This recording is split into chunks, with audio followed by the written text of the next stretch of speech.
Rather, he chose to do propaganda, and we can assure you that this propaganda will come to hit and hurt him hard.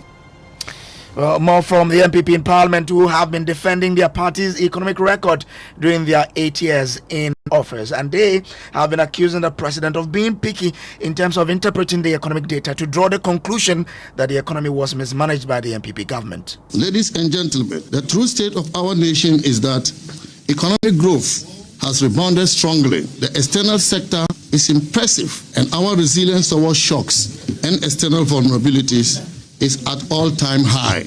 This is the true state of our economy, but the president and his government has a different understanding of what a strong economy means. We have all the angles covered for you here on Top Story, brought to you always by Telecel, connecting energies and holy insecticide spray, and Coil enjoy holy sleep.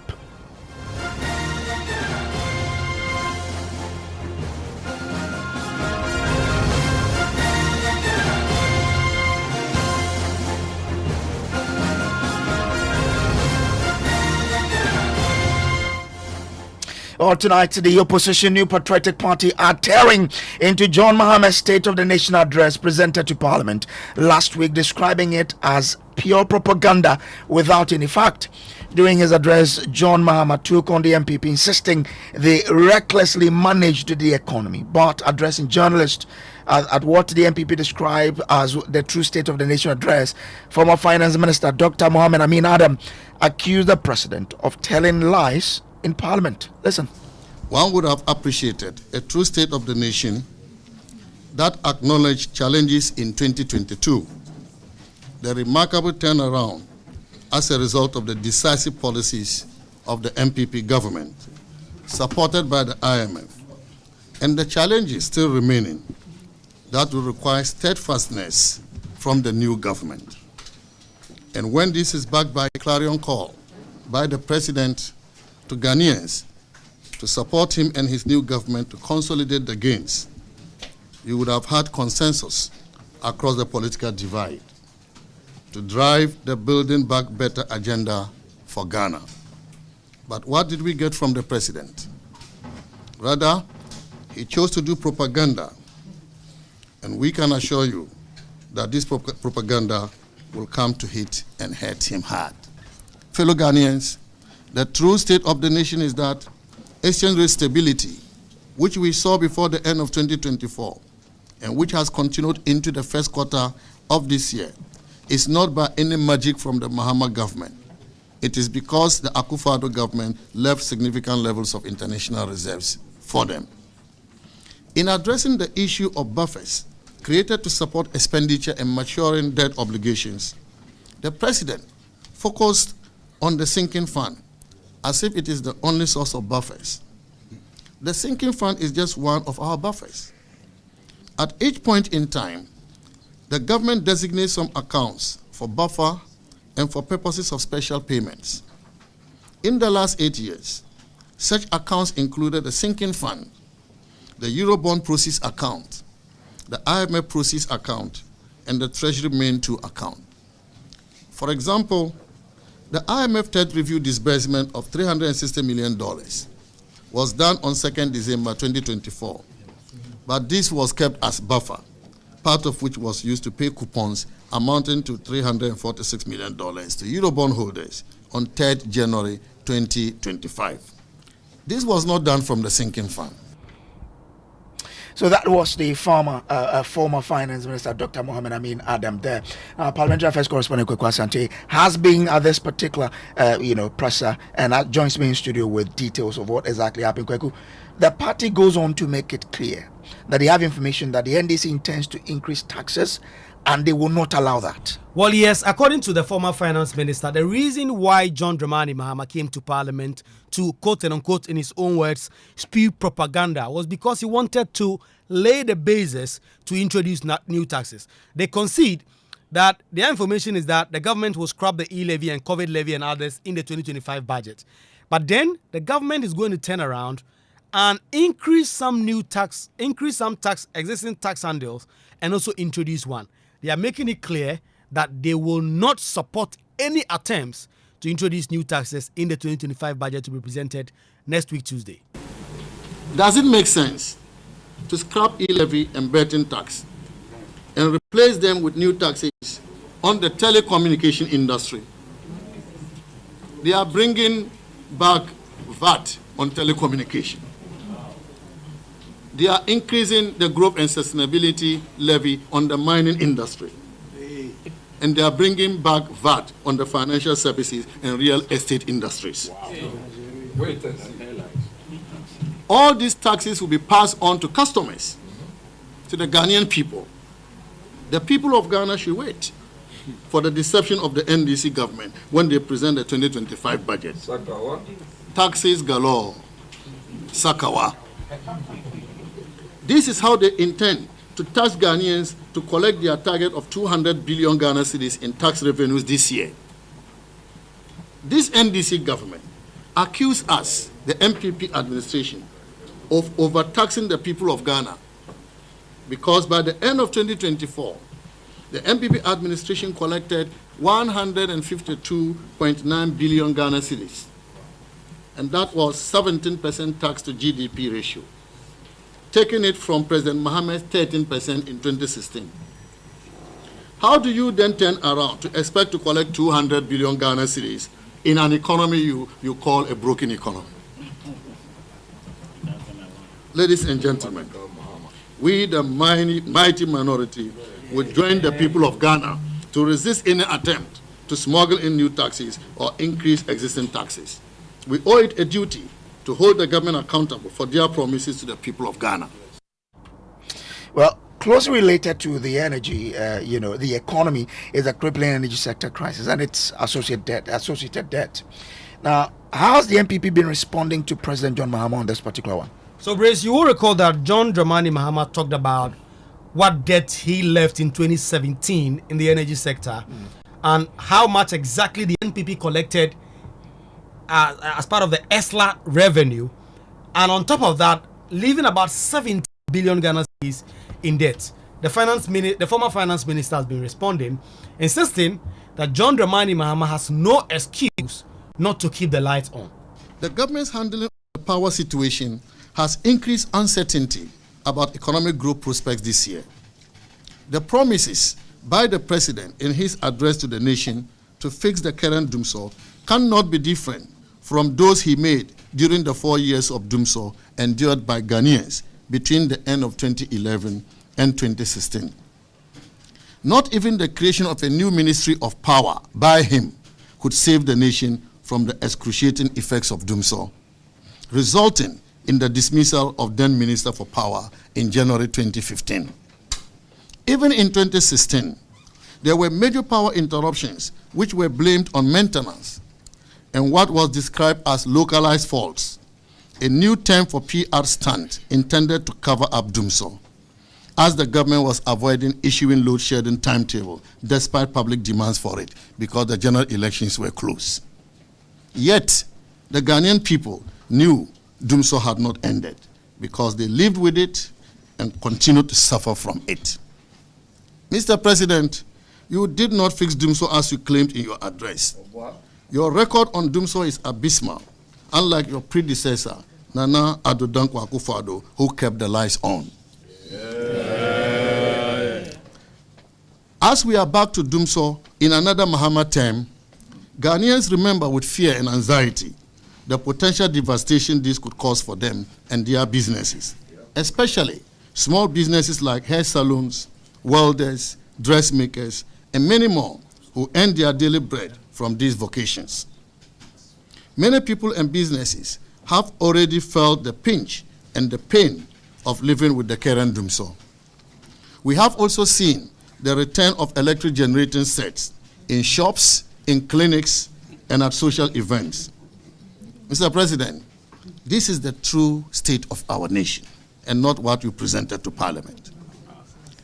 To ameliorate the impact of these erratic power challenges, we, the mighty minority, call on the government to publish a load shedding timetable today to help people and businesses plan effectively to offset some of the losses the economy is currently suffering from. Look, the former finance minister also sought to describe the work the NPP government had put in to reduce inflation from the 54% the country witnessed in 2022. Well, yes, in his address, John Dramani Mahama really took on the NPP's management of the economy using inflation as one of the bases. We do know that in 2022, inflation did rise up until about 54% in 2022, and that is what John Dramani Mahama used. This is how the former finance minister, Dr. Amin Adam, responded. The current rate of 23% therefore means that inflation was halved within a year, and we were working to bring it further down to the pre-COVID level of 8 plus or minus 2% by 2026. Whilst 23% is still high, the effort to bring it down from 54% has been significant. It must be noted that before COVID-19 struck the world, the MPP demonstrated a record in inflation management.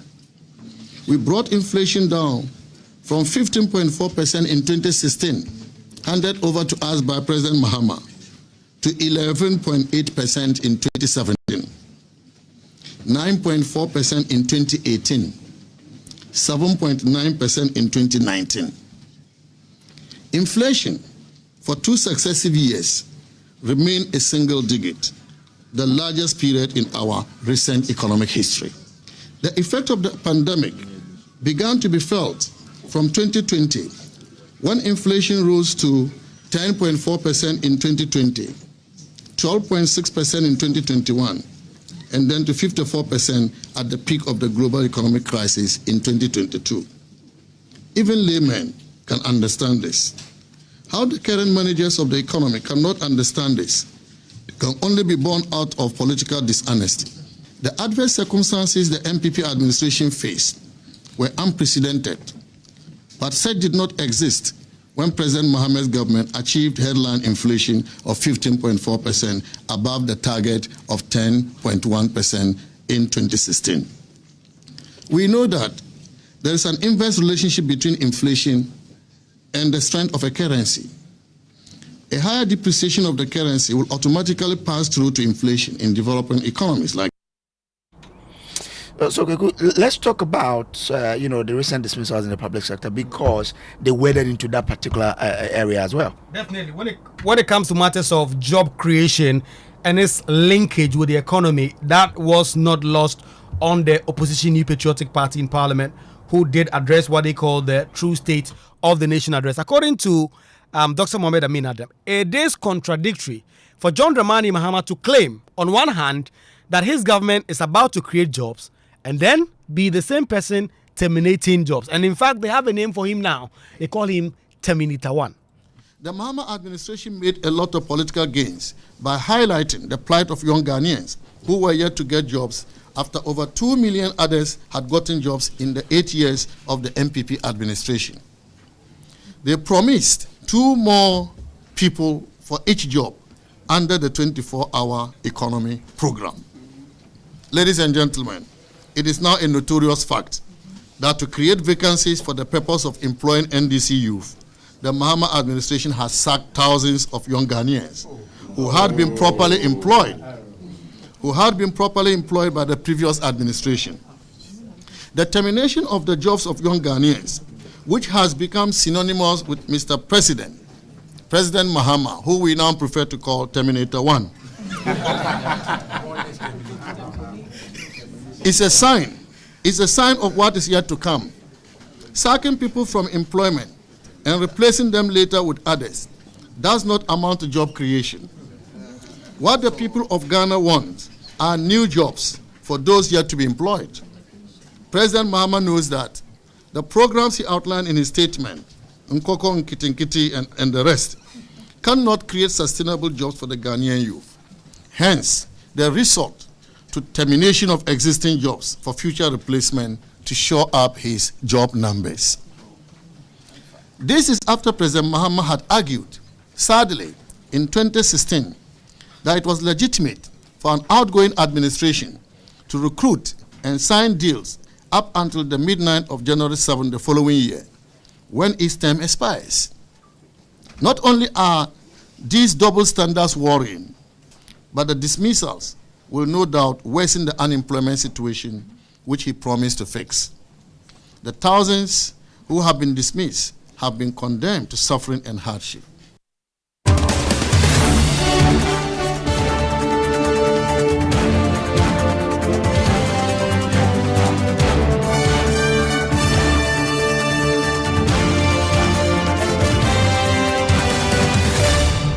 This is Top Story brought to you by Telecel and Holy Insecticide Spray and Coil. Let's get on to the phone lines now and bring in Professor Patrick, assuming he is an economist. Also on the line is Dr. Tia Kabiru Mahama, he's MP for Wale Wale. Let me start with you, Professor Patrick, assuming. Prof, I mean, you've been studying Ghana's economy as well. What is the truest state of the economy as we speak? Good evening to listeners. Thanks for having me. I think the state of the Ghanaian economy is not very good. The economy is not. Please leave a message after the tone. So there are a number of things that have come together, but at this point, if you want an indication of where we are, you have to look at our fiscal situation. That means the state of government finances. You have to look at the number of individuals who are food insecure. You have to look at the state of the labor market. You have to look at how the economy is growing and the extent of Ghanaian participation in the growth. And then you also have to look at prices, food prices, and general cost of living. And I think when you put all of this together, it's hard to argue that the economy is in good shape. I think sometimes some people focus on certain indicators to point, to say, oh, the economy was doing well. I think that the prime one would be how the economy performed in the first, most of last year. And you see that the growth, the IMF would say, is more resilient than initially expected. But I think you have to put that into broader context. Go ahead. So I mean, you agree with the former finance minister who said they did not criminally manage the economy, but they did well to revive the economy from the doldrums that the economy went through during COVID-19 and post-COVID-19? I don't know if the economy has been revived. I think, when you are saying the economy is revived, you have to look at what you focus on. Now, last year, the growth was stronger than expected. No two ways about that. But, when an economy has been through a lot of difficulty and seen very low growth, especially for an economy like ours, which is not mature, you expect a sharp rebound. And so while last year's growth is definitely going to be strong, but I think it's too much to jump from there and say there's a recovery, because what has happened is that you have a lot of the growth driven by primarily a couple of sectors, in particular the extractive sector, oil, and the mining, which primarily come from expansion of some mines and setting up of new mines, which were more or less pre-programmed. And then you've had construction, which did well. You probably attribute that because we were in an election year, we needed to fix a lot of roads. But if you look at the broader economy in terms of other sectors, there's not much happening. But one of the other reasons is that there's a big disconnect between the growth we saw and how ordinary people feel, because those sectors are heavily not integrated into the rest of the economy, and there's very little Ghanaian participation. So even though we see those sectors doing well and driving the growth that we saw 2024, it is not really broad-based, and also there's a lot of disconnect between which sectors are growing and where many Ghanaians earn their living from. Okay. And that's why you see that disconnect. Okay. Do stay with me. Let me bring in Dr. Tia Kabiru Mahama. He's MP for Wale Wale. Doc, I'm grateful to you for joining us. Why do you disagree with the president for how he described your management of the economy, when some members of your own party in the past have also sought to describe, how you manage the economy, even some likening it to a Ponzi scheme. Well, so good evening to your listeners, and then good evening to my colleague on the other side. A president describing the state of the nation has to give us the real state of the nation. Like I said before, let the Ghanaian people know where there were challenges, let them know where there have been successes. But before this address, the managers of the president and the spokesperson for the president had informed the good people of Ghana that the depth of the crisis was more than they had anticipated, and that the numbers were terribly bad, and that it had beat their imagination with what they had uncovered. This was what they preluded, in fact, this State of the Nation address with. The country, in fact, I discussed this issue on your network, and I told them that you couldn't say such things without providing the numbers. Fortunately, the president came on last week, Thursday, to address us on the State of the Nation. He created a picture that things were terribly bad than they had anticipated, and that this economy was criminally mismanaged. Now, we have to go into the numbers. The only statistics the president was able to provide to justify his description of the economy as criminally mismanaged was the inflation figure, which performed below the target or outside of the target, and then exchange rate depreciating by some 15%. Aside that, there are other macroeconomic indicators you use to measure the health of your economy. And like my colleague on the other side mentioned, the general health of the economy and the performance of the economy is measured by your real GDP. This is the universally accepted measure of how best your economy is doing. So if you are having growth going with less than 3%, 2%, now growth being 6%, you cannot conveniently look over that. And that you will not state that to the group of Ghana that even though we had planned to grow at 4%, we are now doing 6%. That should be mentioned. So ab initio, the president not mentioning that doesn't give the good people of Ghana and doesn't give the investor community and doesn't give the minority members of parliament the hope that the president wants to be factual, wants to be fair, wants to be candid with the good people of Ghana. That is one. Two, you talk about debt situation.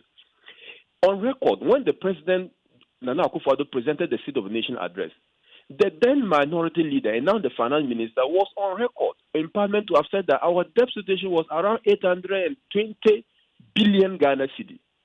Now, the president presenting the State of the Nation address, some few months after that, mentioned the debt of 721 billion. That means that some 100 billion has been paid by the government. Yet you create the sense that the debt situation is even more staggering than it was before. And remind you, when we went to the IMF, our debt situation was around 80% to GDP.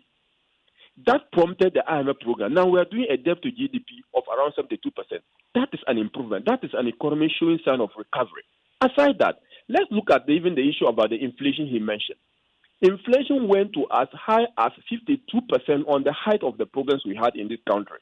This country, within the space of 12 months, under the leadership of the previous government, brought inflation from 52% to 23%. Yet the president even had the cause to complain about 23% because it is outside of the IMF ban of 18%. In fact, the higher ban for the IMF was 23%. Okay. So doing 25% is about 2 percentage points shy of the target ban. But Mr. President, who is now having the voice to talk, did an inflation rate of 15% outside of a target ban of 10% when he was leaving office. So when you put these figures together and you look at the numbers and you look at what is happening, the fair assessment the president should have done is that, look, our economy was in crisis. It is showing sign of recovery. Some gains have been made. We are not out of the wood yet, and I will do everything possible to make sure that Ghanaian people get out of the wood. Okay. That would be a fair assessment of the economy.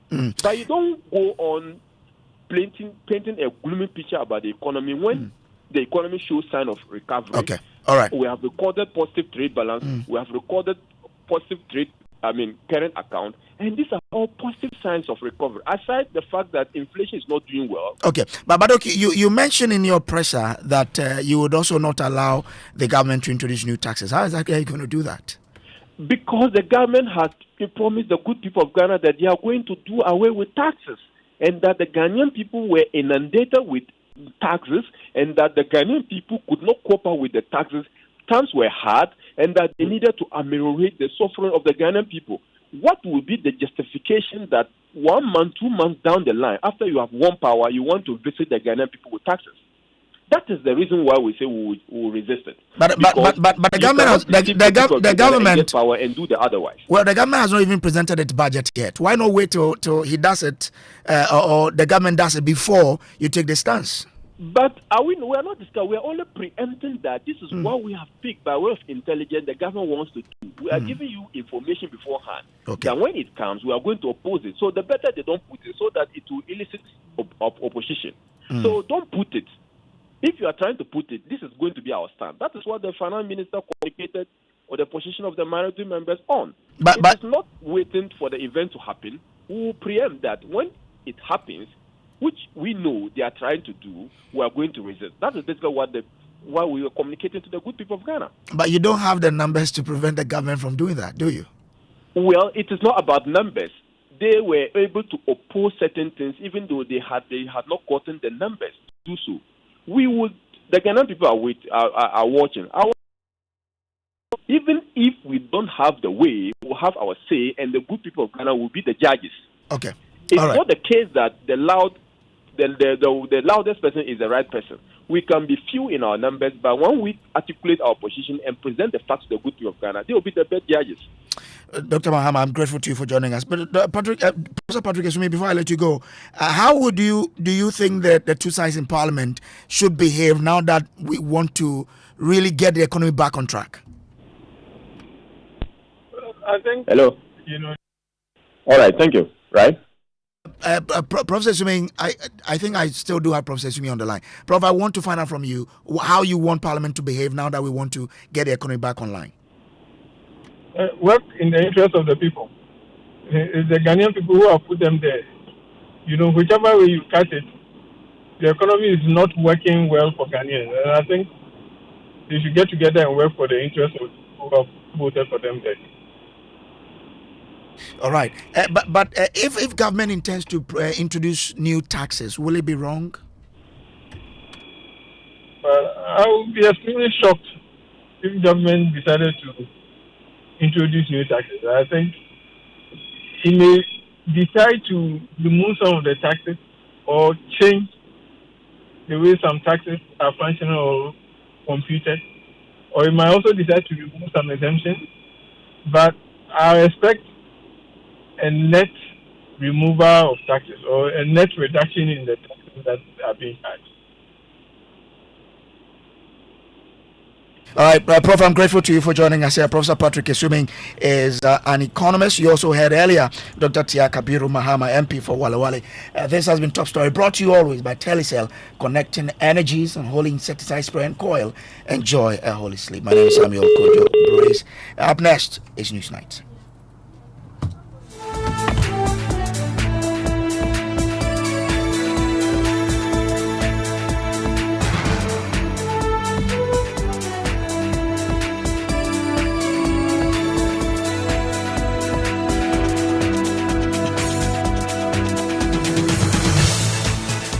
And in the next 60 minutes here on Newsnight, enjoy 99.7 FM and Love 99.5 in Kumasi. President Mahama is lashing out at the SWAL NPP administration over what he describes as reckless management and weak leadership resulting in Ghana's current economic woes.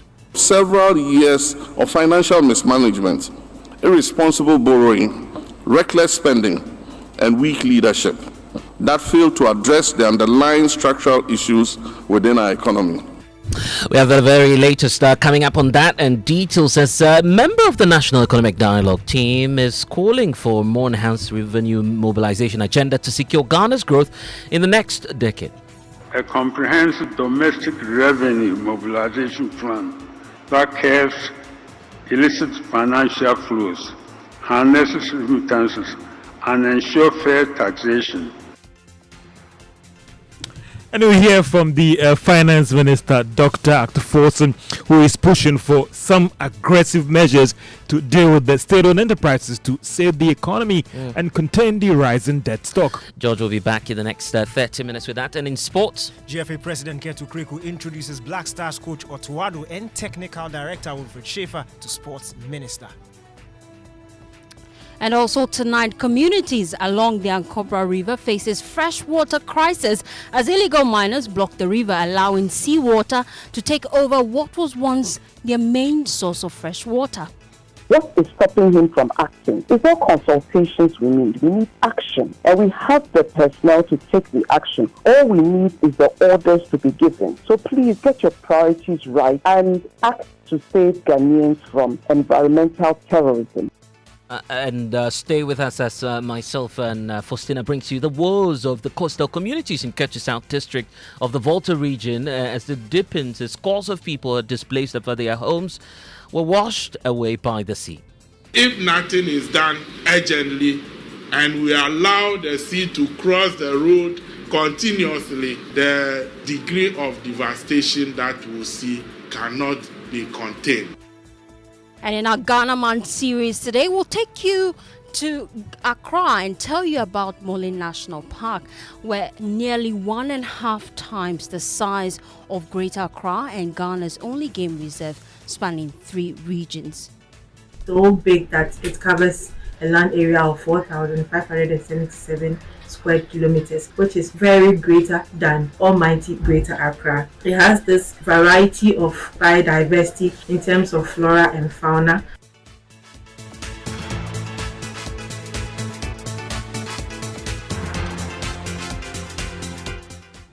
My name is Fostina Sarfo, and I'm doing this with Blessed Sogah. We'll be back shortly. Each child, you know, be say we won't make one of our loved ones happy. Daddy, thanks for the tea cash, okay? I love you. That be my daughter, Angela. Meba Kojo, I mean sure why? Tea cash naba. No papa ina jawase. Say I go take care of my parents, it be my duty. Say make I pay my bills. I dey use Telecel cash. The suppliers for my shop there. Hello boss, I get a Telecel cash alert too. They deliver the things right here. I dey make them happy because I fit pay them directly to my merchant number for any network talk. Then sort my people out with Telecel cash for free. If one a family parties, them business partners, they happy. It be they make one a connection strong. Carry Telecel cash, send money, give your people for them a Telecel cash wallet store. Any day, anytime. It be free. Make you save money. Tap cool. Then make your menace smile. Anytime you go carry Telecel cash, send them money. Telecel, connecting energies. Couldn't sleep at night. Mosquitoes will be whining in my ears, bugging me all night long. Till I got a remedy. Now I'll be spraying them away with holy insecticide spray. I go spray them away with holy insecticide spray. When I sleep, me dana mada with holy insecticide spray. Holy mosquito coil, holy multi-purpose insecticide spray. Ghana Kron Kron. For bulk purchase, call 0302 681582. This advert is FDA approved. It's not just a service station. It's a place you get more for every visit. It's not just a place to fill your tank. It's a place to fulfill your cravings. From chicken to chocolate, caramel or the tasty latte. It's not just a place to service your car. It's the perfect place to wash your ride. It's a place where convenience, love, friendship, joy, and laughter assemble. Because it all starts at Shell. Visit Shell today and enjoy a wide array of services and offers under one roof. It starts at Shell.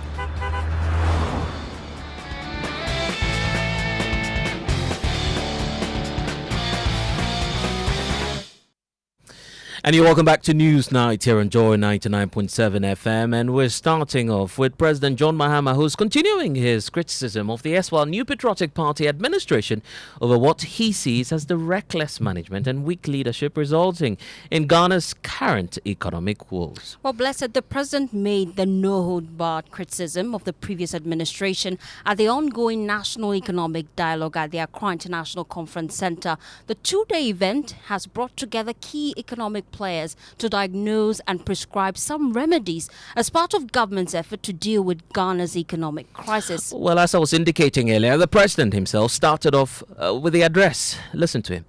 When I assumed office barely 2 months ago, I inherited an economy that was in a state of deep crisis, one that was weighted down by numerous challenges.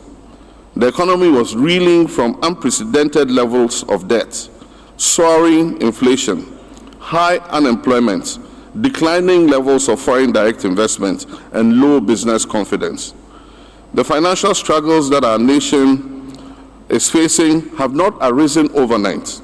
They have been the result of several years of financial mismanagement, irresponsible borrowing, reckless spending, and weak leadership that failed to address the underlying structural issues within our economy. This pervasive mismanagement culminated in Ghana's defaults on its debt obligations.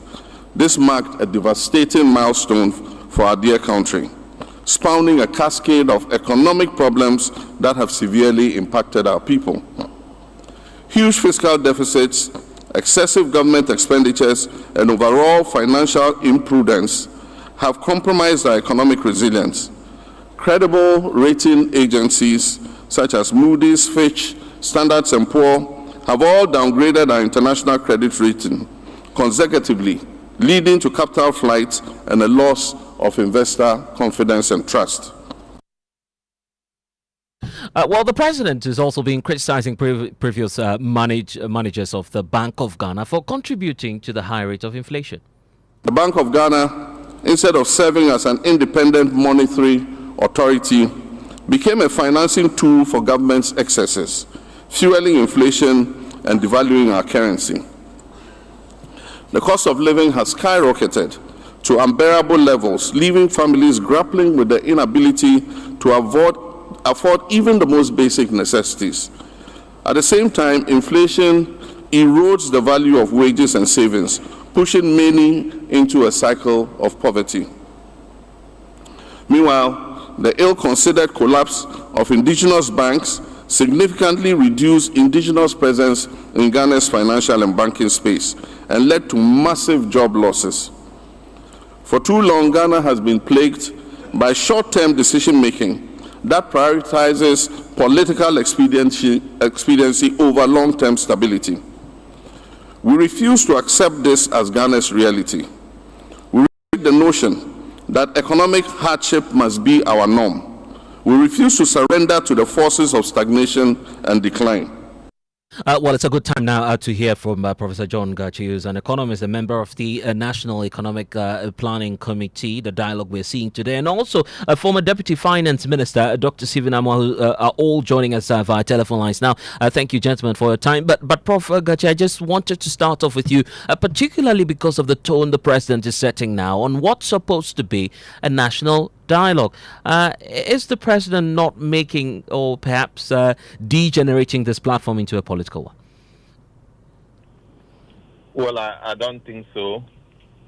The idea is to articulate the nature of the economy, and that's why he has articulated from the fiscal side, from the growth aspect, from efficiency of spending public expenditure, how we procure our debt and our debt management mechanism, and the problem all these things generate for us as a country. So I see it as articulating the challenges of the country, and for us to see what we can do going forward to put the country on a path that when we chart will inure to the benefit of the industry, benefit of individuals, and benefit to the economy at large. The dialogue itself that we're witnessing for today, and I believe will be concluding by tomorrow, the question about its relevance and what it will add or perhaps take away from the Ghanaian economy. Are you able to explain to people clearly what the plan is? Well, the plan is very simple. The objective is to come out with a fiscal consolidation plan that will feed into the 2025 budget, and then the rest will feed into the medium to long-term economic agenda of the country, spearheaded by the National Development Planning Commission, and also will be of interest to the sector ministers for implementation. So that is the arrangement, and I believe we have seen consensus building around the economy that has taken us from trouble before. I believe we know that essentially develop a homegrown solution that fit into the IMF program. And when we started implementing the IMF program built on that consensus, we have seen remarkable improvement in the energy sector. We have seen improvement in economic indicators. That promises that the economy will look better in 2017, and that came to pass. It is also expected that if we come together as a people, working assiduously to develop a recommendation to direct the path of the economy, we will see good results going forward. And in fact, that's bringing to mind the issue about the highlights for today. And a good time now to hear from Dr. Stephen Amoah, the point about the president who himself extended some invitation to the minority, I should say, and former managers of the economy. Dr. Stephen Amoah, I believe you're still with us. The point about why you were not there, and of course, Dr. Amoah will be with us shortly to explain that because I believe he has some explanations to give on what it is that the NPP has to offer in this whole national dialogue. Dr. Amoah, the point about why you were missing in action today, why you did not participate, and by extension, your political party as well. Hello? Dr. Amoah, I hope you can hear me. Yeah, come again. Well, I was just pointing to, going back to the address that the president made during the State of the Nation. You were there in Parliament. He then extended invitation to your side of the House, the minority, and former managers of the economy to be part of this national economic dialogue. No show today, and I'm asking why. Evans, thank you very much. My regards to our listeners this evening. I think with respect to the concern that the legitimate concern is just raised, I think our leadership will be in the best position to respond because we work under a leadership and we go by their directives. So I think as a result of shared responsibility, I think they will be in the best position to answer. You want us to wait for leadership, but you're a key member of the NPP and you're the former Deputy Finance Minister. We wanted some explanation as to why you in particular didn't show up, because the president has painted a grim picture of the state of affairs of the country, especially one that you managed, one that you left behind. Shouldn't you be concerned? No, we are concerned, but you were talking about Parliament. And the Parliament, as I'm saying, we have a leadership. I mean, where you are working now, there could be a lot of issues that you wouldn't have to really come out to answer because you have managers, you have directors. And that's why I was talking about, shared responsibility. So I think it wouldn't argue well for me to speak as a parliamentarian why we're not there. Because we're not there not as finance minister, or former deputy finance minister, but as parliamentarians. And we have leaders. That's what I mean. How about today's picture that is being painted of the Ghanaian economy, the fact that it is grim, as Fostina was pointing to, and that we need a concerted effort at addressing the challenges. What role then are you readying yourselves as the minority to play in that? To keep them on their feet. In the first place, Evans, the picture he's creating does not really illustrate the kind of economy that we left for him. Of course, there are concerns, but as much as we can and as much as they will listen, in the House, we raise a lot of issues. We put them feet to make sure that we correct them in most of the things that they would like to do in the House. And if they take our advice at the committee levels, we do same. But the concerns that our president, His Excellency John Dramani Mahama, is raising, it's quite interesting. Quite concerned about the president is quite concerned about the economy. I beg you, can you give me a minute? Okay. When you're talking about economy of a country, it's not just anything that you have your discretion to describe it. The performance parameters are there for appraisal. You're talking about the primary indicators, you're talking about secondary indicators, you're talking about GDP growth, agriculture, you're talking about industry, you're talking about services, you're talking about inflation, you're talking about your primary balance, of course, that to GDP and co. Why is it that you only select inflation that we left about 23%? They handed over this country to us just 15.4. What about GDP that we are growing over 6% against their 3.4? Industry, we are growing about 4.5 against their 2.7. Talking about Agric. Industry 4.3. We left 8.9. Agric, we left 4.5 against 2.7. Industry 5 against 2. Go on primary balance. We left a positive.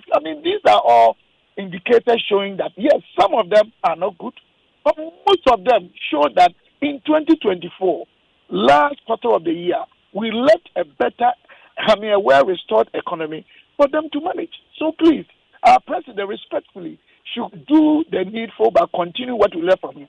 Because it's not at his painting, although there are challenges. But the president disagrees. He attributes the current economic woes to the mismanagement of the previous administration. He cites instances where Cocoa Board is indebted, same as ECG, where today the finance minister, Tuforsen, says is currently under ticking time bomb. How do you respond to that, and why are you not willing to be part of the solution to the problem? Sorry. In the first place, Cocoa Board, they talked about rollover.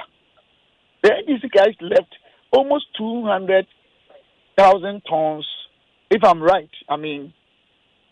Rollover cocoa for us, which has been about 30-year practice when it comes to Cocoa Board, where after research by Cocoa Board, they go to the market and take money. Waiting for the yield. But if something happens naturally, it can affect the yield. Then you roll over for the next year or to the next year. You're talking about cocoa roots. They left a huge debt for us to take over. In fact, they were even paying over $444,000 per kilometer. We were rather paying less than $300. Now you're talking about electricity. They left a situation where we're not even having money to purchase, light crude. You all know in this country. I'm not saying it is the best. I don't want to do that comparison. But these have been issues with our country that government after government, we have these same issues. But if he says that we left a very bad economy, as if it was in coma, we are still paying billions of cedis for emoluments. We're doing that. We're still rolling out our pro-poor policies, effectively. So what at all our president is talking? I'm not saying there were no challenges. And even why we got to that GDP of over 70%, we went high, and now it's about around 72, 74%. Let me tell you, first time in the history of this country, we have impaired productivity to the extent that Ghanaian workers, Ghanaian public workers were asked to stay home, but they were paid. Have you forgotten that we lost revenue of about 12 billion in 2022? The world grew negative 3.3. We even grew 0.3 or 4, but we're spending. And we had to resort to debt financing. Our GDP was not growing, the whole world, and Ghana. So definitely your debt to GDP will go up. But this is the government that has been able to manage the economy sector. We've reduced almost all the relevant macro indicators and have performed even some of them that we took over in 2016. And of course, this is just the beginning of that conversation, the National Economic Dialogue, where, of course, all of us are beginning to share ideas about how the economy should be promoted. Dr. Stephen Amwa there, who will be on PM Express later tonight with Professor John Gachi. And Prof, I'm looking at day 2, which is happening tomorrow. What will be the way forward, and what are we to expect? To expect the level of a vibrant commitment to discussion and agreeing on issues in the various thematic areas. I visited all the thematic areas to see what was going on, and I cannot imagine the kind of cohesion that Ghanaians from different ideological backgrounds, different schools of thought, different professions are able to work together in a frantic manner to see how they can find solution to the problems of this country. So I expect that spirit to continue tomorrow, and that will culminate in giving us some recommendation that will influence our policies to ensure that we get the best for the economy and we get the best for the people of Ghana. The finance minister has made this clear to us that what you're doing now will culminate in feeding into the economic policy of government and, broadly speaking, the national budget. But looking at the time frame, he's doing that in a number of days. Are you sure that you'd be able to, in fact, put together this document, tidy up all of the scores of recommendations you're receiving now in time? So the truth of the matter is that all reports around the economy even as recent as 2024, the World Bank Ghana Public Finance Review recommend that Ghana should focus on long-term structural reforms rather than short-term programs that we continue to engage in. So it is very clear to us that what we are doing will have effect in the short term. That is where part will be going into the 2025 budget, and part will be going into the medium to long-term agenda of the country. So that's the perspective within which we are working. And of course, as I was just pointing out, this is just the beginning of it. Grateful to you, Professor John Gachi, and Dr. Stephen Amwa, who will be joining us later tonight on the Joy News channel as we look at this whole economic dialogue that's going on. I'm sure you also have your own take on this. The first thing you'd be asking for is scrap all the taxes. We don't want to pay. Indeed, and we're looking forward to the president keeping that promise they made during the campaign trail.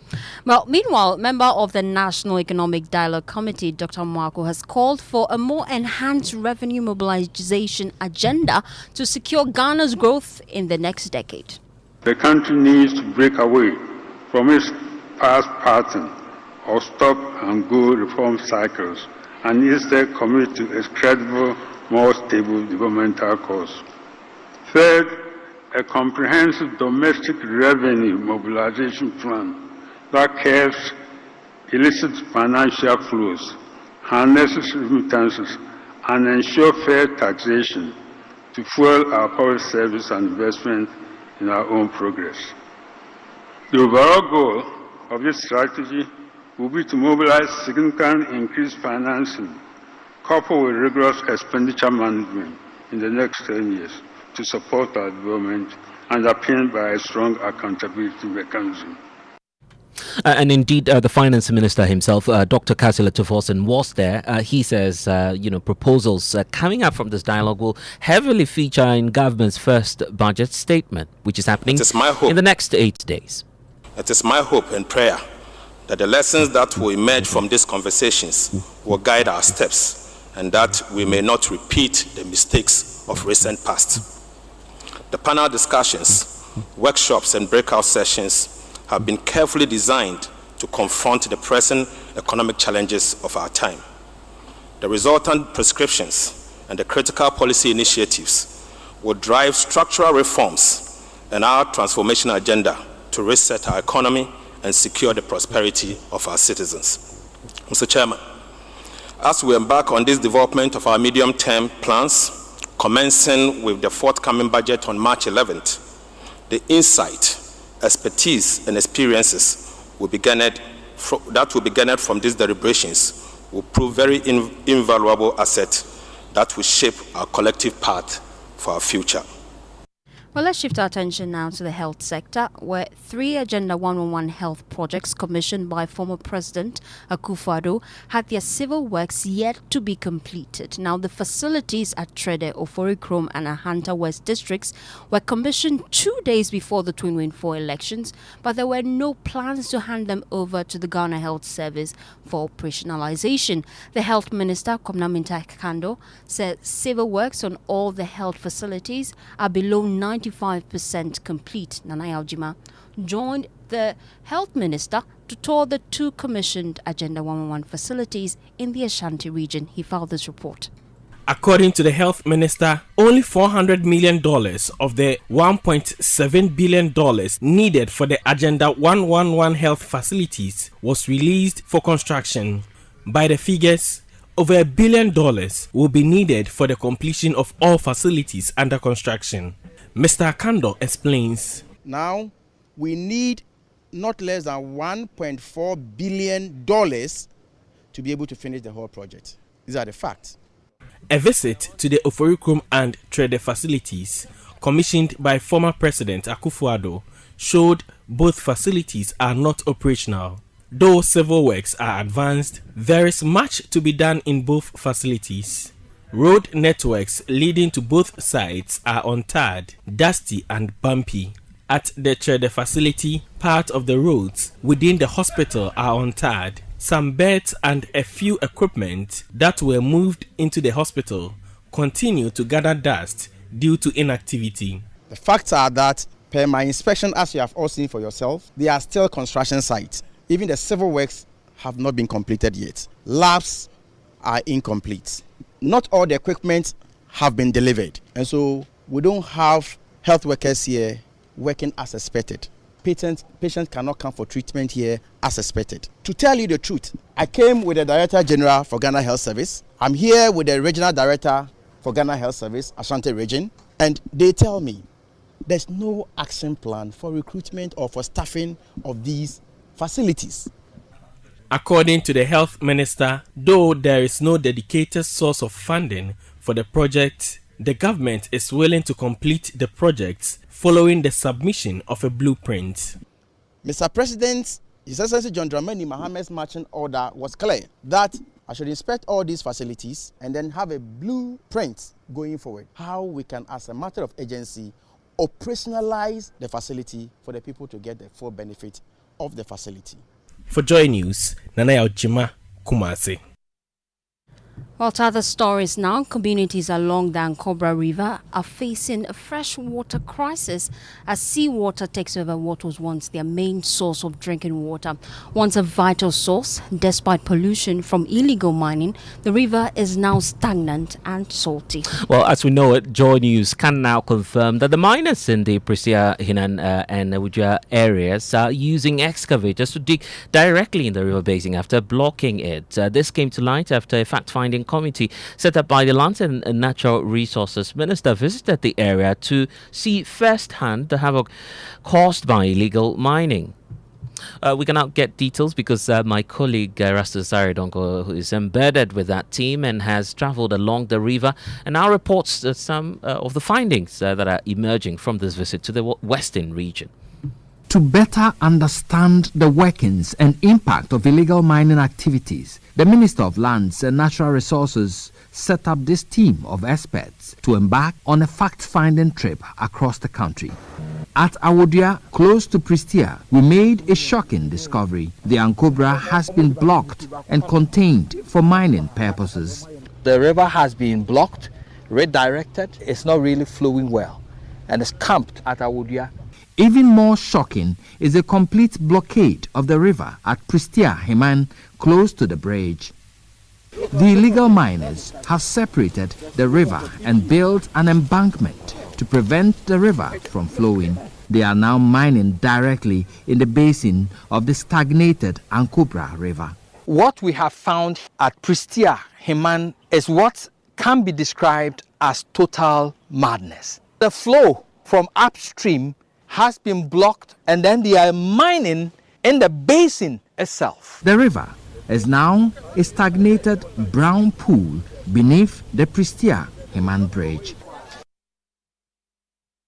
And indeed, Erastus has been embedded in that camp as we talked to you about earlier, Erastus, and I know that you've been traveling yourself along the river. Give us a blow-by-blow account of what we're now finding out.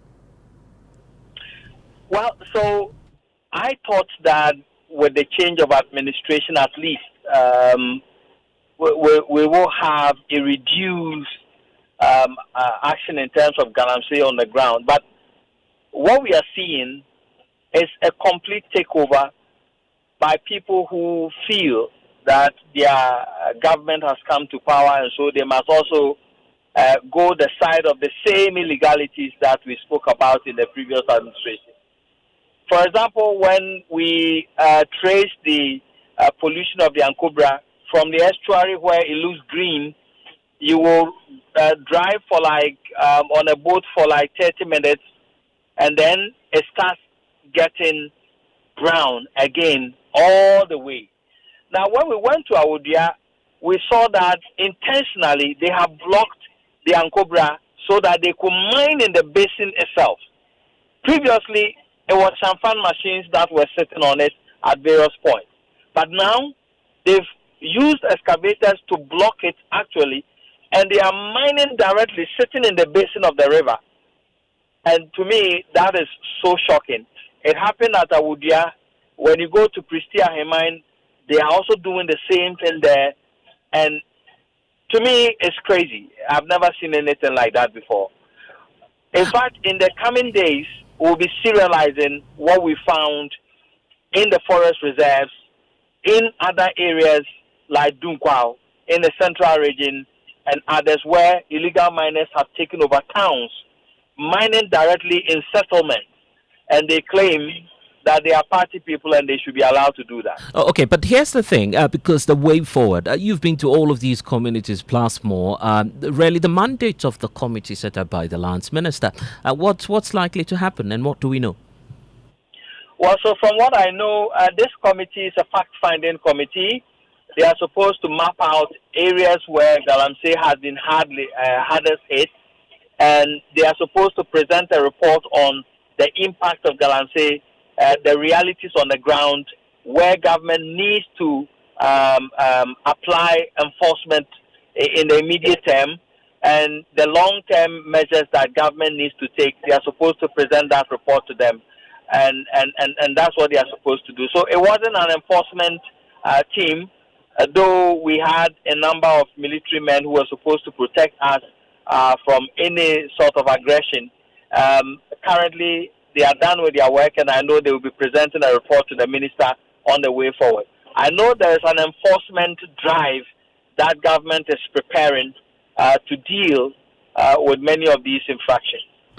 Thank you, Erastus, for bringing us that update. Well, Blessed, let me bring him this time, the assemblyman for Ankobra area, Patrick Isua. He joins me on phone with more. Unfortunately, I seem to have lost him. We're just looking at the impact of this. And Blessed, this is quite sad. We're just learning that this once fresh sauce is now salty. I'm just wondering how people in the area, they're coping with this reality. A never-ending debate, isn't it? Plus all of the work and coalition that we've built against our hashtag No to Galamsey. In fact, brings to mind what we have done over the years and what it is that the authorities will be doing about this. Fortunately, the Lands and Natural Resources Minister has set up a committee. We have a member of our desk there, of course, embedded in the team. Erastus giving us all of the updates. So we're just waiting to see what the outcome will be. But the stark reality is that illegal mining appears to be a significant matter again. But waiting is what we're all doing at this point in time. But we've been hearing from Awula Sewa. She is coordinator of Eco-Conscious Citizens, and she's actually frustrated at the slow pace of response to environmental threats. Excellency, you came and you said you wanted to reset Ghana. Before you came to office, you said you repealed LI 2462. The law that allows mining in forest reserves. You haven't done so. Ghanaians are disappointed. We know where all the hotspots are. We know the forest reserves that are being devastated. Mr. President, we are urging you to declare a state of emergency to enable you to deal with the hotspots. We're not talking about shoot to kill, which is just untenable.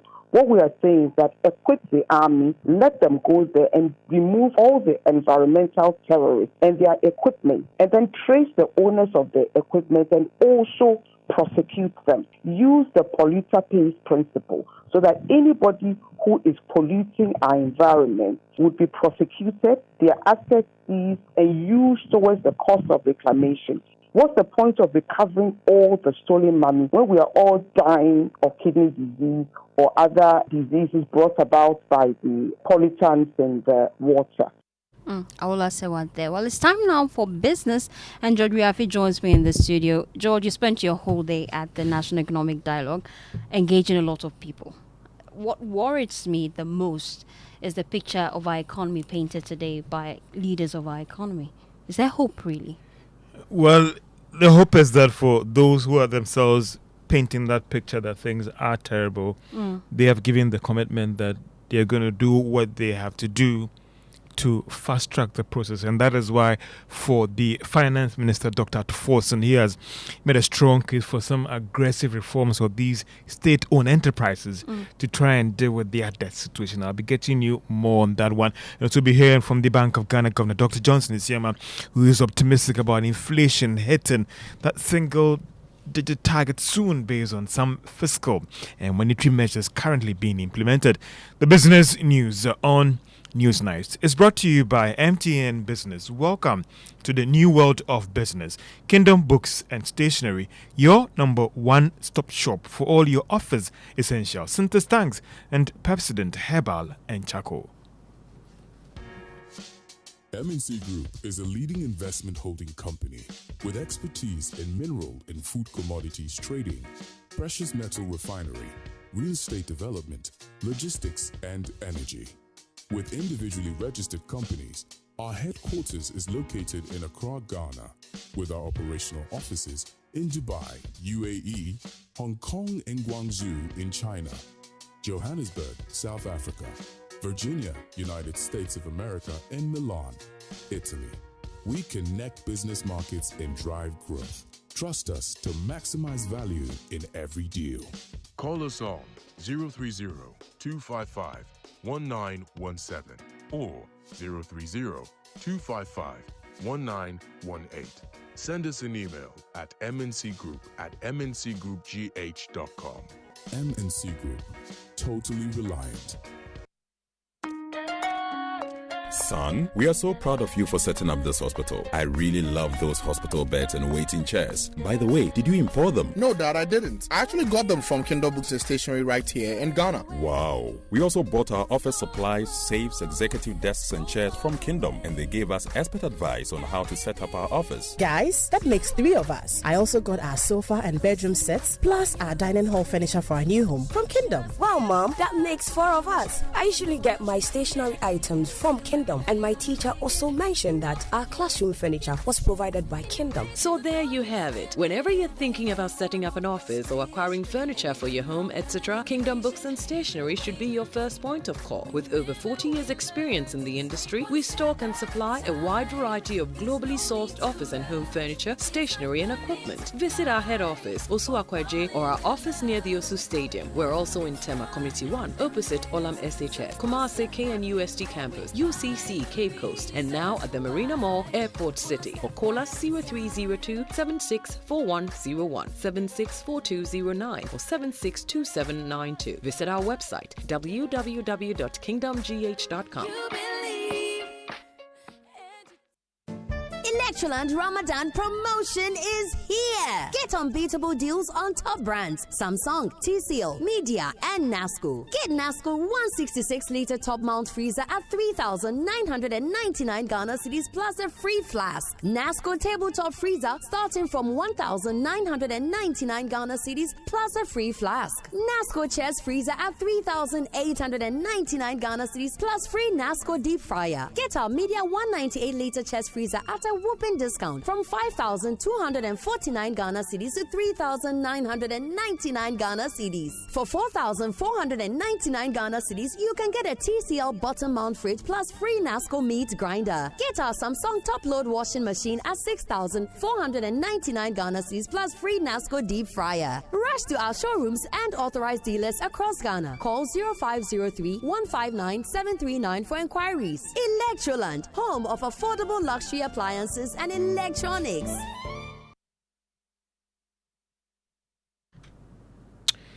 Welcome back to Business on Newsnight, and let's focus on some of the stories that are coming out of the National Economic Dialogue. And Finance Minister Dr. Atuforsen is making a strong case for some aggressive reforms of some state-owned enterprises to save the economy and contain the rising debt stock. Now, this follows revelations by the minister that most of the accounts of these state-owned enterprises are in the red, whilst others are saddled with huge debt. Speaking at the National Economic Dialogue in Accra, the minister noted that the development calls for some drastic measures. From the Electricity Company of Ghana to the Agriculture Development Bank, almost all of them are in the red. Subsequently, this debt still exists, and so we will need to take action to restructure most of the state-owned enterprises. Fiscal challenges and opportunity to support, and the need for us to talk about revenue now. We can't develop if we fail to generate resources internally. Meanwhile, the finance minister has also outlined some strategies to turn around the economy and put it on that path of sustained growth. Enhancing domestic revenue mobilization, balancing equity, simplicity, and efficiency. Pursuing a quantitative fiscal consolidation, ring-fencing growth, enhancing spending, and social spending is the second focus item. The third is ensuring compliance with public financial management and public procurement laws. Implementing robust commitment control to maximize value for money and ensure fiscal discipline. The fourth is to enhance the efficiency of public spending in social programs and public infrastructure. The fifth is phasing out costly, regressive, and ineffective subsidies in the energy sector, whilst increasing targeted social programs. The sixth is reforming state-owned enterprises that create contingent liability and quasi-fiscal spending. Example is Ghana Cocoa Board and the almighty Electricity Company of Ghana. Your Excellency, strengthening Ghana's fiscal framework by redesigning the fiscal rule, strengthening automatic stabilizers, while containing budget rigidities. Finance Minister Dr. Fostina, in a related development, Finance Minister has announced that government has been able to save 1 billion Ghana cedis based on the recent reduction in the Treasury bills rate on the market. Let's bring you some reactions, especially from the business communities on the sidelines of the National Economic Dialogue, especially when it comes to collection of taxes. Dr. Humphrey Daka is President of the Association of Ghana Industries. No, the major concern between us, the gain is mutual. So if the difficulty is compliance, deploy technology. Today, technology is the way to get everybody into the tax net, because his tax is to get more revenue. And there are many people out of the tax revenue. And therefore, it's a struggle to meet the tax, target. So broaden the revenue, broaden the base using technology. That's the way to go. So Dr. Humphrey Daka is President of the Association of Ghana Industries. Now, the Commissioner General of the Ghana Revenue Authority, Anthony Sarfo, has given the firm assurance that they will be able to meet the tax target for this year.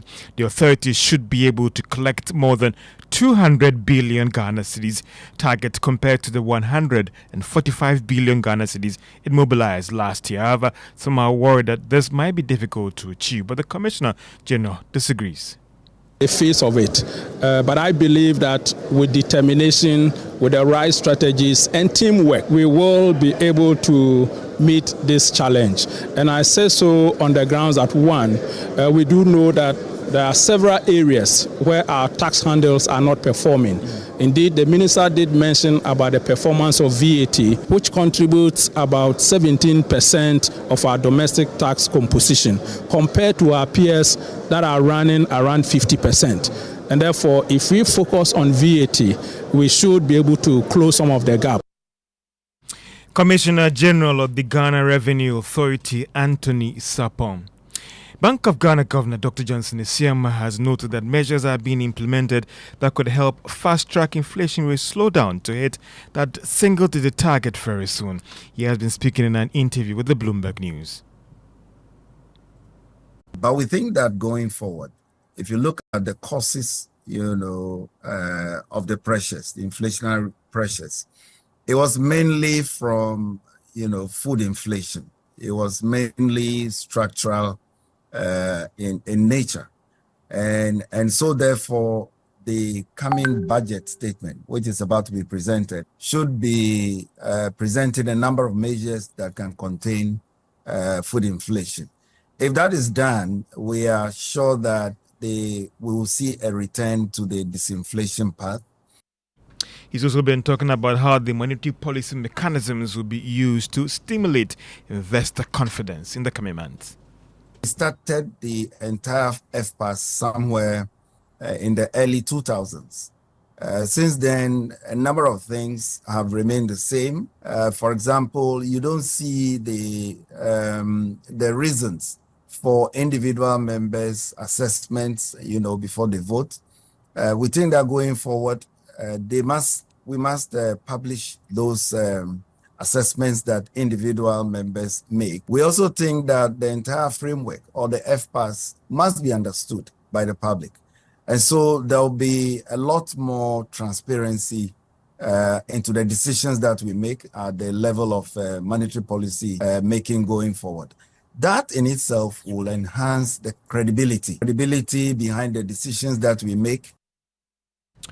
Bank of Ghana Governor Dr. Johnson Isiama speaking to Bloomberg News in that interview.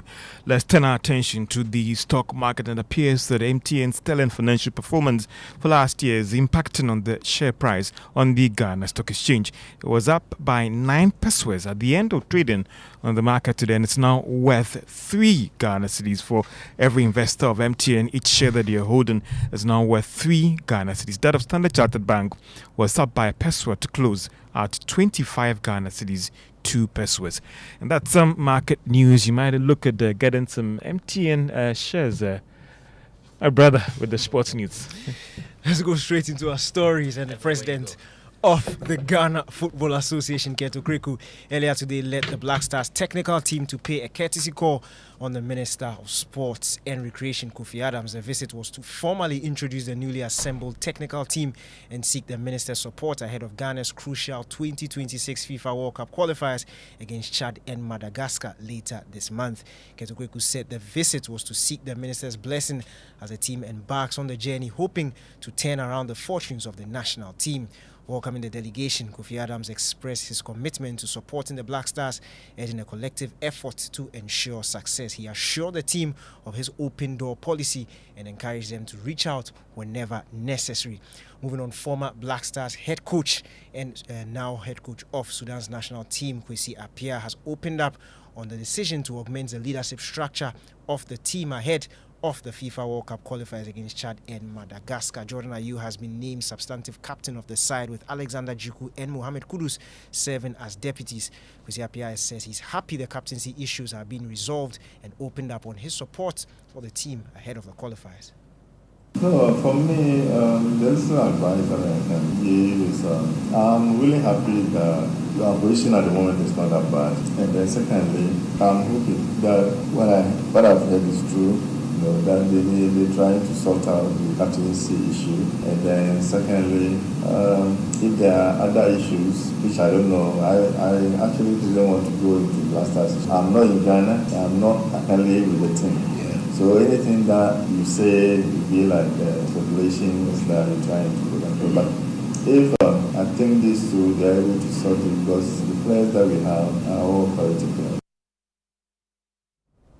You heard former Black Stars head coach and current head coach of Sudan's national team, Kwesi Appiah, bringing an end to sports. Back to you, Bless. Grateful. And of course, we can take you to the Volta region now, because the crisis is deepening for coastal communities in the Ketu South municipality, as scores of people have been displaced after their houses were washed away by the sea. In Avagaji, affected residents, including women and children, have taken temporary shelter in schools. We're live in the communities for the latest update shortly. Earlier, though, the Volta Regional Minister himself, James Gunu, has described the distraction as a direct threat to national security. Fred Kwame Asari has more. Makafi Atai was born and raised up in the Agave community of the Ketu South municipality in the Volta region. Her home and survival are threatened by the devastations of coastal erosion, which continue to wash away her community. A recent incident left the community devastated, as homes and cemeteries, among others, were affected. This is my father's house. I stayed here since infancy. The sea used to be some kilometers away, but in 2019, we started experiencing coastal erosions. We were at the roadside, far away from the sea, but the erosion had gotten to us. The Volta Regional Minister, James Gunu, was left in shock after assessing the devastation caused. Has actually made it a national security issue. Houses have been washed away, cemeteries are gone, and a lot of things. And the psychological trauma that the people are going through, including children and women, calls for urgent action. That is why we are here. Now that the road is also going, and from the look of things, communities and the land behind the road is far, far below sea level. So if nothing is done urgently and we allow the sea to cross the road continuously, the degree of devastation that we'll see cannot be contained. Well, Blessed, still in Agaveji, one of the worst hit communities, families face an unbearable reality. The relentless sea is swallowing their land and their past. Desperate and heartbroken, they are exhuming the graves of their loved ones as they seek to keep the memories that they have of them. There's more in this report by Emmanuel Jiveno. It's an emotional scene here at Agaveji. The final resting place for these loved ones is no more. One by one, graves are opened and bodies exhumed as the sea relentlessly claims what should be sacred ground. Ebenezer San is the assemblyman for Agaveji. The sea have taken about 63 tons so far. The remaining bodies that my people get to, they have transferred them to other cemeteries. The Agaveji community has been battling the rising tides for years. Now, the sea is evading cemeteries and washing away graves. Where they have transferred those bodies to, if this sea defense project doesn't continue, those cemeteries too will be taken away by the tidal wave. The coastal communities of Ketu South are under siege. In just 7 days, tides have eroded vast areas, displacing families and threatening their very existence. Director for Institute of Environmental and Sanitation Studies at the University of Ghana, Professor Kwesi Epieni Ado, is calling for the shoreline to be stabilized. That would mean disastrous. We need to stabilize the shoreline. We could use a process called redredgement, where we align rocks along the coast and push it into the water and stabilize the shoreline. We don't have time on our side. We must stabilize the shoreline. The community is calling for urgent attention. Their MP, Ablan Jifar Gomashi, assures the residents that the government is committed to finding a lasting solution. I'm assuring them that they should have faith. Help is on the way. But for these families, time is running out. As they carry the remains of their loved ones further inland, the fear remains. How long until the sea follows? Emmanuel Jiveno, Joy News, Agaveji, Volta Region. Bringing now the Volta Regional Director of Operations at NADMO, Pascal Agbagba. Thank you so much for your time here on Newsnight. Let's get an understanding what immediate relief efforts are in place for displaced residents. Can you come again? I wanted to know what efforts are in place currently to help residents already displaced. Okay, thank you and good evening to your listeners. Friday, Saturday, Sunday, we were there. And the efforts we are making is that one, we have provided relief items, enough to take care of the victims, in the form of mosquito nets, in the form of mosquito coil, rice, oil, soap, blankets, plastic bowls, plastic plates. You have relief items. At the top of your head, can you tell me how many residents have been affected so far? How many residents? So far, as of yesterday, the figure stands at 681. And let's look at the long-term solutions, because many have described this as a coastal erosion crisis. So what measures are you putting in place long-term to help residents? Yeah, long-term, we have indicated in our report that the major solution to the problem is the sea defense wall that they were building, and it has ended up at Agaveji. So because it has ended up there, they are the hardest hit anytime the tides come. So we are proposing to government that there should be a continuation of the sea defense wall. And thankfully, the president has mentioned that in the State of the Nation address. And our expectation is that during the few days to come, when they are reading the budget, it will be captured in the budget. Thank you so much for your time here on Newsnight. We've just been engaging NADMO to get a sense of some of the key things they would be doing in the region to help mitigate the impact. Now, let's do some other stories now. It's Ghana month, and did you know that Mole National Park is nearly 1.5 times the size of Greater Accra, and it is not in the Greater Accra region. But that's not all. Mole is the only game reserve in the country that spans 3 regions and 5 districts, offering an unparalleled blend of biodiversity and cultural richness. Well, for Ghana month, Martina Bugri filed this report.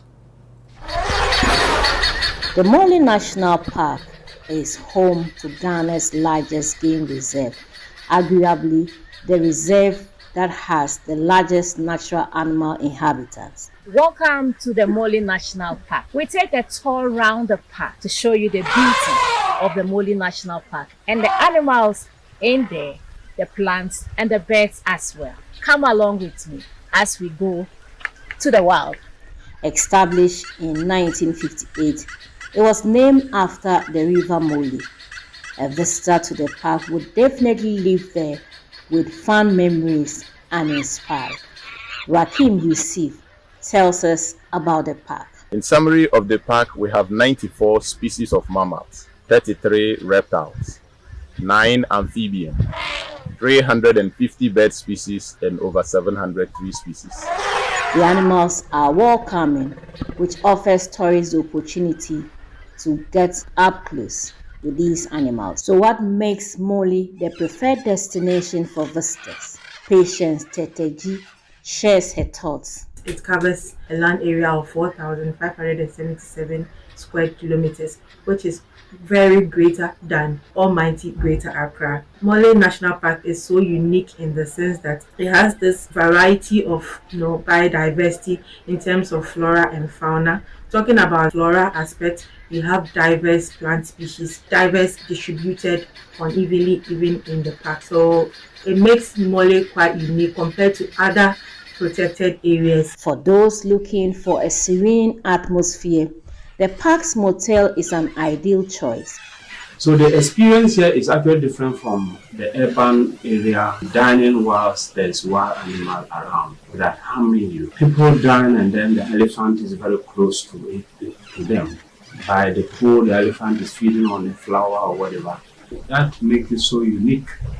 Whether you are a nature lover, wildlife enthusiast, or simply looking for a tranquil getaway, Mole National Park has something for everyone. For Joy News, Martina Bugri reporting. And of course, such an interesting fact there. So if you're in the Greater Accra region with all of these population, you should know that there's a place bigger.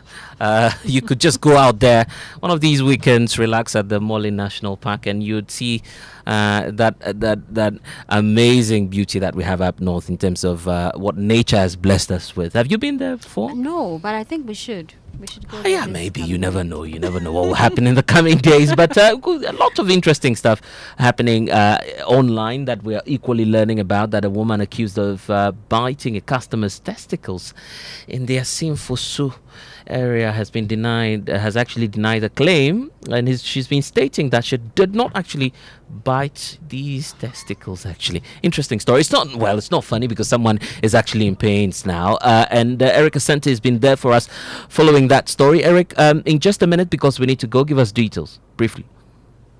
I'm so blessed that the accused person told the court that her actions were in reactions to what the victim did. She denied biting Osman's testicle. Claiming she squeezed it, pulled them to their elastic limit. That is the reason why the victim bled. So in court on Friday, the victim had to be rushed out because he was bleeding profusely. But the accused insists that her actions were in reactions to what the victim did to her. Well, that's all time will allow us, but of course, unfortunate balls there. But anyway, Grateful for your time, Eric Asante, giving us the latest on that matter. We'll be following up on that for you. Obviously, Fostina cannot contain that I'm sorry, funny forgive fact. me. It's not a fun fact, actually, but Forgive me. it's a real situation, actually, and quite Biting a a customer's painful, testicle. yeah, painful situation. It will be. Don't try that at home if you're listening to us. And that's all time will last here on Newsnight. Bless us, Sogah, doing this with. Obviously. Fostina, you're too excited. Good night.